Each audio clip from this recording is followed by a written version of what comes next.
नमस्कार। सभी को यथा योग्य, बड़ों को चरण स्पर्श, छोटों को ढेर सारा प्यार और मेरे बराबर वालों को नमस्कार। तो साथियों, आज परिवर्तनीय एकादशी की बात करते हैं। मैंने उसके बारे में एक वीडियो अपलोड कर दी है, लेकिन इसमें मैं केवल कथा की बात करूंगी ताकि वीडियो लंबी ना हो। त्रेता युग की बात है साथियों कि एक बलि नाम के दैत्य थे, जो दैत्यों के राजा थे और बहुत ही पराक्रमी थे, वीर थे, बहादुर थे। उन्होंने अपनी शक्ति के द्वारा सभी देवी देवताओं को वश में कर लिया था, जीत लिया था और स्वर्ग पर भी अपना अधिकार जमा लिया था। अब वो विष्णु भक्त थे, विष्णु जी की आराधना करते थे और सभी ब्राह्मण लोगों का सम्मान भी करते थे और कोई भी उनके दर से कभी खाली नहीं जाता था। लेकिन इंद्र से, राजा इंद्र से, देवताओं के राजा से उनकी दुश्मनी थी, वैर भाव था, उनसे उनकी बनती नहीं थी, कुछ भी समझ लीजिए। तो जब उन्होंने कब्जा कर लिया स्वर्ग पर, तो सभी देवी देवता बहुत ही चिंतित हो गए। उन्होंने कहा इसका साम्राज्य तो फैलता जा रहा है, ये तो पूरे विश्व पर कब्जा कर लेगा। तो सभी लोग मिल करके, सभी देवी देवता विष्णु जी के पास गए और विष्णु जी से प्रार्थना की कि महाराज, इस दैत्य बलि के बारे में कुछ सोचिए, ये तो अपना विस्तार करता जा रहा है, साम्राज्य बढ़ाता जा रहा है, इस तरह से पूरी पृथ्वी भी संकट में आ जाएगी। तो विष्णु जी ने वामन अवतार लिया इस समस्या का समाधान करने के लिए। उन्होंने सोचा कि यदि ऐसा हुआ तो पृथ्वी का संतुलन बिगड़ जाएगा और सब तरफ हाहाकार मच जाएगा, हिंसा फैल जाएगी। तो विष्णु जी को तो ये सब रोकना था, तो समाधान हेतु उन्होंने वामन रूप धारण किया और बलि के पास पहुंच गए और उन्होंने उनसे संकल्प लेने के लिए कहा कि जो कुछ मैं आज मांगूंगा आप मुझे दोगे। राजा बलि तो मैंने आपको बताया कि वो तो बहुत ही दानी भी थे, कभी कोई उनके दर से खाली नहीं जाता था।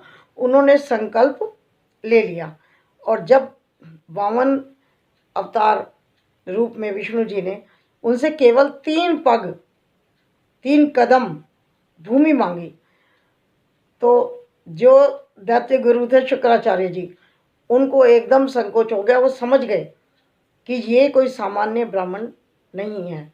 उन्होंने आगाह किया, बलि को आगाह किया कि तुम ऐसा मत करो, लेकिन वो अपने वचन के बड़े पक्के थे। राजा बलि ने कहा, दैत्य के जो राजा थे बलि, उन्होंने कहा कि नहीं, मैंने संकल्प ले लिया है और मैं इन्हें खाली हाथ नहीं भेजूंगा। तो वामन जी ने पहले कदम में पूरी भूमि नाप ली, दूसरे में स्वर्ग नाप लिया। अब बोले कि मैं तीसरा कदम कहाँ रखूं? 3 पग भूमि की बात हुई, अभी तो मैंने 2 पग लिए हैं। तो बलि ने अपना शीश आगे कर दिया और बोले, तीसरा पग आप मेरे शीश पर रखिए महाराज। तो तीसरा पग उन्होंने उनके सिर पर रखा। ये कथा है। और फिर वो पाताल तक ले गए उनको, राजा बलि को।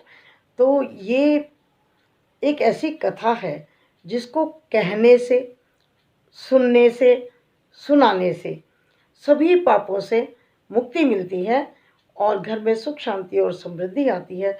तो साथियों, आपने व्रत किया, बहुत अच्छा।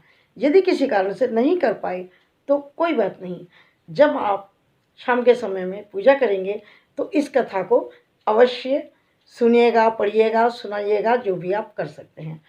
तो साथियों, वीडियो को बहुत लंबा ना करते हुए मुख्य बात यही है कि कथा को अवश्य सुने और जो भी दान पुण्य होता है वो अवश्य करें। और क्योंकि आज शुक्रवार को ये पड़ी है एकादशी, ये बहुत शुभ मानी जा रही है, ऐसा मैंने सुना और पढ़ा है। तो विष्णु जी की पूजा करिए और धन धान्यों से संपन्न हो जाइए। विष्णु जी के साथ लक्ष्मी जी की तो पूजा होगी ही।